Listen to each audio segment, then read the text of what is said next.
What's something horrible you've witnessed as a child but did not completely understand, only to discover later in life how horrible it really was? Walking 20 minutes to school only to pass the liquor store parking lot where you see your dad passed out in the parking lot. I saw a video on WorldStar a few years ago involving an 8-year-oldish kid slapping his mother with vigor. The mother was laid out, outside high as a kite on 4 heroin. The boy, clearly not new to this, was so sad and frustrated, was crying while slapping his mother, yelling for her to wake up. The neighborhood adults were gently trying to calm the boy and tell him not to hit her, but you could tell from the body language everyone understood he was in a lot of pain and why. It honestly felt like he was trying to beg her to be his mom and take care of him. Helped and watched my best friend's dad pack out the house. I was maybe 6 or 7 at the time and had no idea he was ditching wife, kids, job, or any other adult responsibility. He made the task into a game for me and his son. We were taking things to go camping. After we packed up, he told us boys to head back to town, where there was a local parade going on, and not tell the wife mom because it was a surprise. As young as I was, I had no idea of the magnitude of what he was doing. Apparently he cleaned out their bank accounts, money, and valuables. We were just excited to go camping. An hour later, my buddy's life was in ruins and they had to leave the house they were renting and move away. To this day, I have no idea what happened to my childhood friend, his mom, or the dad. It was a pretty despicable thing that guy did. Was the parade real, at least? It was. We had a local festival in town. His dad gave us a little money for some food, drinks, and such, and the day ended with a parade down the street. Something was always off about Step-Uncle Caesar. I saw him grope my older cousins as they ran away at family gatherings. He died after falling down the stairs, drunk. We found out after his death that he was facing criminal charges for injuries caused by his DUI accident. Back then, they didn't jail people for that. I thought that was bad. But here it is some 20+ years later and my aunt died. I learned at her funeral that Uncle Caesar was molesting his stepson, my cousin, during those childhood years. Trouble is, we all complained about Uncle Caesar. No clue why nothing was done about him. Literally no one went to his funeral. At summer camp when I was 8 years old, I remember seeing a camp counselor in his mid-30s stripped down to the nude in the main bunk room surrounded by kids to change into his pajamas. What's even more messed up is he had a huge erection while doing it. I only realized how messed up it was years later. Edit, added counselor's age. I went to a really weird high school. Campus was a giant farmhouse on a half-acre and students ranged in age from 6 to 18. The year I was 16, one of our male staff members, we didn't use the word teachers, was living at the school. One day I was hanging out with some of the younger girls, 11 to 13 years old, in what we called the conference room, which was where that staff member kept his clothes. Anyway, he came in and announced that he needed to change his pants and that we were welcome to leave but didn't need to. I don't remember the exact wording, but he essentially created a situation where we were more uncomfortable with the implications of leaving than we were with the implications of staying. This sounds like your high school was actually a cult. Yeah. Honestly, I consider it to be, but always hesitate to call it such, because it was pretty mild in the grand scheme of cults. Oh cool, cult light. I saw a man put something in a woman's drink at a restaurant. She had gone to the bathroom and he put some powder in her drink. Back then, I didn't know what roofies were, so I thought maybe it was just medicine or something. It sickens me when I think about it now. I was in London a few years ago. My friend and I were in a club. We're talking to some guys and one of them offers to buy me a drink. I've had a few cocktails at this point, but I was still fully aware of what was going on around me. The guy I was talking to was way more drunk than I was. We're standing at the bar and I order a drink. The female bartender is making it, and I see this guy put his hand in his pocket, presumably to take out his wallet. I see him pull out a small bag, discreetly hand it to the bartender, then point to my drink. The worst part? She put it in my drink, then handed it to me. Picked up my drink, got my friend, told the guy I was going to the bathroom and I would be right back, threw the drink down the sink, then ran out of the place. Now I won't drink anything I didn't see prepared. Edit, spelling. And another thing I forgot to mention, someone mentioned that I should tell management or the police. Which is a good point. This was a few years ago and I was 19 and dumb, but looking back I wish I had. My only thought process was to get out.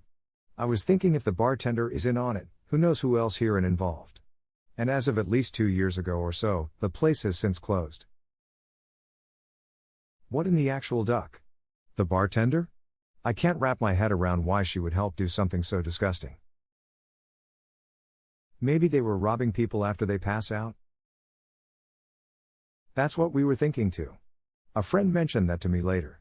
I've never heard of that until they brought it up. Really scary to think about. Lots of thieves work in pairs. Usually a pickpocket and a diversion. And if you pass out in a bar, people will assume you are at fault. I was maybe 3, can't really remember. We were awakened by the siren of the fire truck. We ran to our lawn to see the neighbor's house engulfed in flames. As we're watching, they bring something out and let it on the grass but 20 feet from me. It's small and blackened. It was my best friend's charred body. I remember staring at it until my mom finally realized what it was and took us all back into the house. It didn't really register for a long time. For a couple weeks I kept asking if my friend was going to come back so we could play. Finally I stopped asking, and I guess I eventually forgot about him and what happened. It all came flooding back to me one day when I was in my 40s, and I confirmed my memories with my mom. That's awful. My mom, great-grandmother, 2 sisters and myself were on a road trip home from visiting NC. I remember it pretty vividly because I was leaned forward between the front seats showing my grandma something. I heard my mom gasp and looked up. We were on a divided highway and in the oncoming lanes an SUV was flipping. It kept going. Across the divided grass section. Across our lanes of traffic and lodged in some trees on our side. My mom pulled over. This was probably around 1994-95. And my mom had a cell phone, which were still not crazy popular.